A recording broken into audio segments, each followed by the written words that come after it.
The clinic was quieter than I expected. I had imagined something louder, maybe more chaotic, people arguing with receptionists or asking questions about money. Instead, the room felt subdued, almost careful. A television played a daytime talk show with the volume turned low. Plastic chairs lined the wall.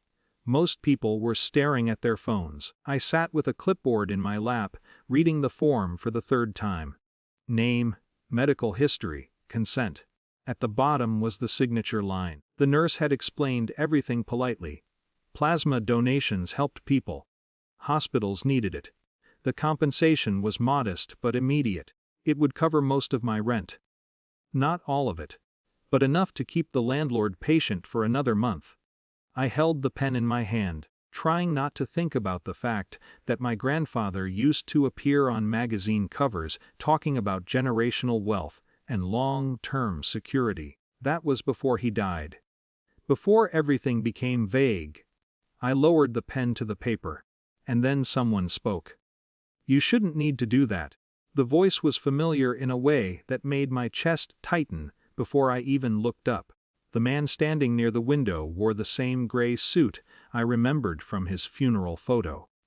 His posture was straight, his hands loosely folded behind his back like he was inspecting a boardroom. My grandfather. He had been dead for 9 years.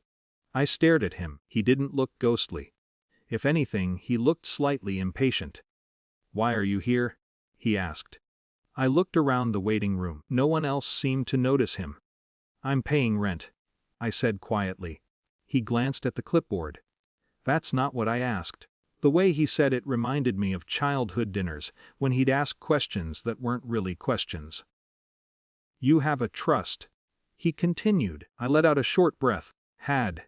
He frowned slightly. "That's not possible. It ran out." He studied my face the way he used to when reviewing business proposals. "Explain." I shifted in the chair. After he died, my parents had managed the trust he created. The money paid for college, living expenses for a while. Eventually the explanations changed: market downturns, unexpected costs, taxes. By the time I was 27, they told me the account was finished. "That was years ago," I said. He remained silent for a long moment. Then he shook his head.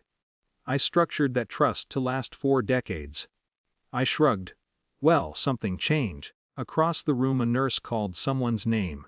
My grandfather's gaze moved back to the form in my lap. "You're selling plasma," he said. "For rent." His expression wasn't angry, just confused. "How much was the trust worth when it closed?" I hesitated. "I think around 200,000. His eyebrows lifted slightly. "That was the original principal." The number hung between us. Something about it stirred a memory I hadn't examined closely. 200,000. I'd heard that number recently. At my sister's engagement dinner, her fiancé had placed a velvet box on the table. The ring inside had drawn a collective pause from everyone at the restaurant. Someone asked how much it cost. My father had laughed and said, "Just about 200,000. At the time it sounded like a joke. Now it didn't. My grandfather noticed my expression change. "What is it?" I rubbed my forehead. "Probably nothing." But the thought wouldn't settle. "The ring, the trust, the same number." My grandfather spoke again. "Who managed the withdrawals?" "My parents." He nodded slowly, as if confirming something he already suspected. "The trust required annual reports to an independent administrator." I blinked. "What?" "I designed it that way," he said. "No single family member could access it without oversight." That was news to me. "They never mentioned that." His mouth tightened slightly. "Did you ever check the filings?" "No. For years I had accepted what I'd been told. The money was gone. End of story." My grandfather glanced toward the reception desk, then back at me. "Before you sell your blood," he said calmly, "you might want to read the paperwork." The nurse called my name. I looked down at the form again. The signature line waited patiently. When I looked up, my grandfather was already walking toward the clinic door. He paused just before stepping outside. "Find the records," he said. Then he was gone. I sat there another minute. Then I stood, handed the clipboard back to the receptionist, and said I needed to reschedule. She nodded like that happened all the time. Outside, the air felt colder than the clinic. That afternoon I opened my laptop and searched the name of the trust. The documents were public if you knew where to look. At first the filings looked ordinary. Annual reports, account summaries. Then I noticed something. Several withdrawals years earlier, authorized by my parents as legal guardians. The amounts were large. Not illegal on their own, but unusual given the trust's structure. One transfer stood out. $200,000.